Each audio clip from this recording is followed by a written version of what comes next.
Last month, Netflix released a series covering the life and crime of Jeffrey Dahmer, who was a serial killer during the 70s through 80s, who assaulted and murdered several young men and boys. As someone who's consumed podcasts and video essays and documentaries about criminals myself, this documentary piqued my interest, but I set it to the side. Not long after, I came across an essay written by a woman named Rita Isabel. As published by Insider on September 25th of this year, Rita Isabel explains what it was like to watch an actress recreate the testimony she gave about her brother after he was killed. She said, "If I didn't know any better, I would have thought it was me. Her hair was like mine. She had on the same clothes. That's why it felt like reliving it all over again. It brought back all the emotions I was feeling back then. I was never contacted about the show. I feel like Netflix should have asked if we mind or how we felt about making it. They didn't ask me anything. They just did it." My name is Herndon-Schepper. Throughout my life, I've consumed many different types of true crime. In research for this, I watched lots of videos on people's opinions on this, as well as read articles on the statistics about true crime media. Today, I want to inform you guys about the ethics of true crime media. So, I'll go through the history of it and how long it's been popular for, some of the pros of consuming it, and some of the cons. First, I'll explain how long true crime media has been popular. Morbid curiosity is not a new thing. I don't know about any of you guys, but growing up, I've always seen the adults around me reading novels about murder, watching shows about unsolved mysteries, or having the news on in the background in general. So while there may be a spike in consumption of things like serial killer podcasts or YouTube channels dedicated to cases, people's obsession with crime is nothing new. Going far back to what many think of as the solidification of this genre, detective novels became very popular in the 1800s, according to an article on History.com that was published in April of 2020. Later, an article published by Keith Roydson on June 14th of 2021, he notes that while newspapers and articles had covered violent accounts long before, Edmund Pearson was credited with writing one of the first true crime books. It was called Studies in Murder in 1924. As we can see, human interest in learning about despicable things has been evident for centuries. In a guide to true crime on the Simmons College Library website, it's noted that the true crime podcast scene took off in 2014. This article, posted in December of 2021, discussed how at this point forward, the genre of true crime kind of took off and skyrocketed, not only in popularity, but in different types of content. While Netflix just released the previously mentioned Jeffrey Dahmer show, it certainly was not the first. If you search up Jeffrey Dahmer documentaries, top 10 lists will show up. In fact, according to Relevant Magazine on September 26 of 2022, Wikipedia lists 20 different Jeffrey Dahmer projects that have been released since 1992.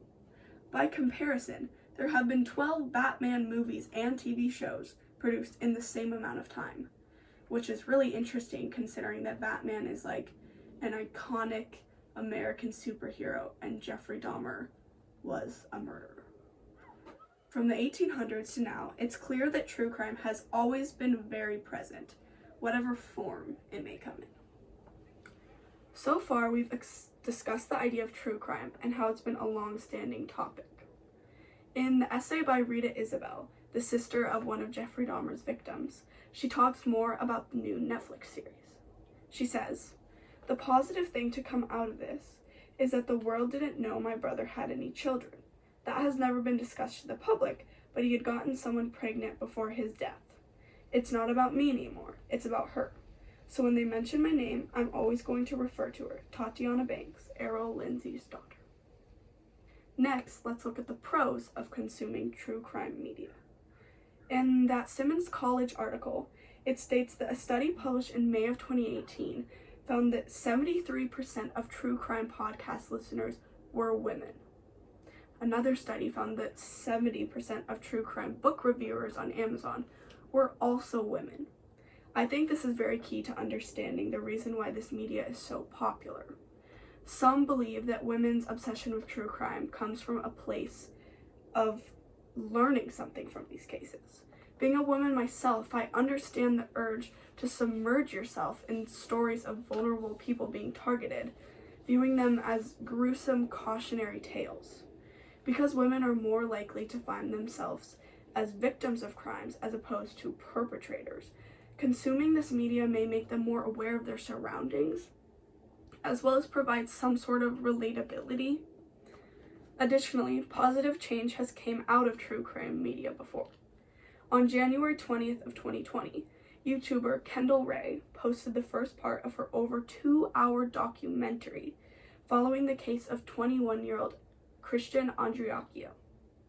In 2014, his death was ruled a suicide, despite his family's justified suspicion of murder and a very incompetent investigation by police.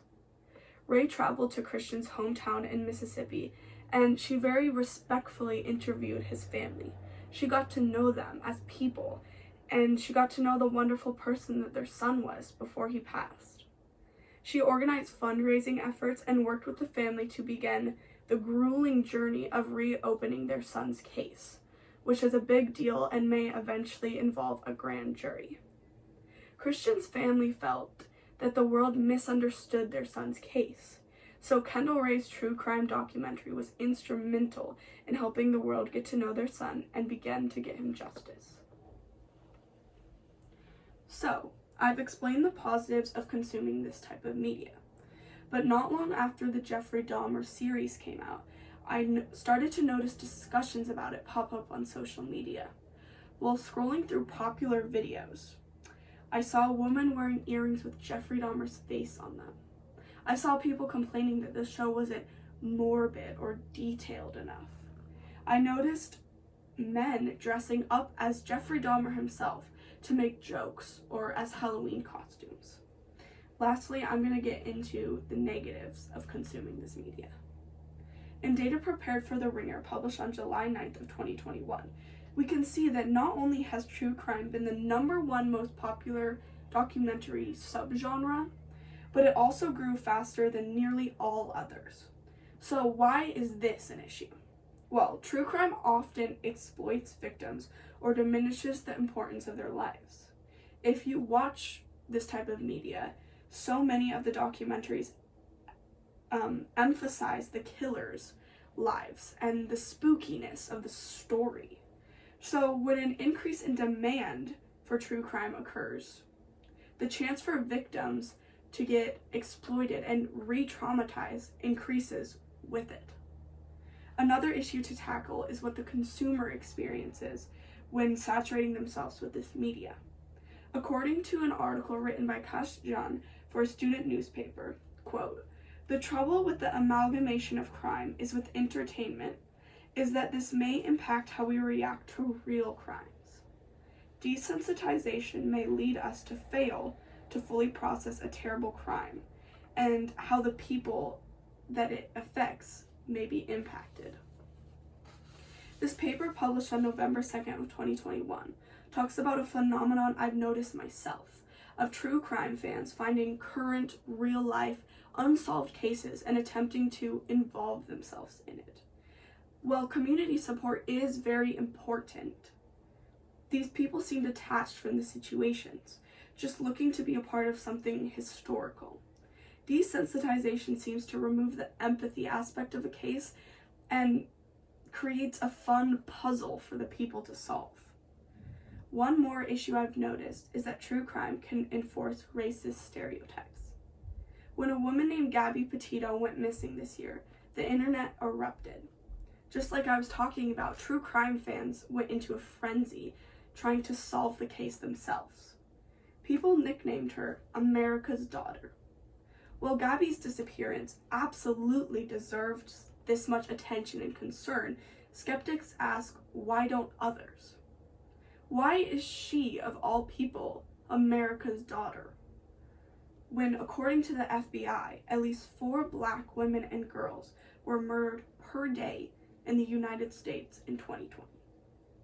None of this is to say that white women don't deserve justice at all, but it calls into questions the ethics of what cases get attention from true crime sources. So, I've taken you through the longevity of true crime, some of the pros of consuming this type of media, as well as the cons. I'd like to leave you with one more thought from a family member of Errol Lindsay, the 19-year-old man who was murdered by Jeffrey Dahmer. His daughter, Tatiana Banks, was also interviewed by Insider, and she described how, though she never knew her father, she grew up knowing that he was killed, and she sort of pieced together his story as she got older. Now, at 31, she had begun to heal. But just like her aunt, the Netflix show was not easy to watch. She told Insider, "That chapter of my life was closed, and they reopened it." Thank you.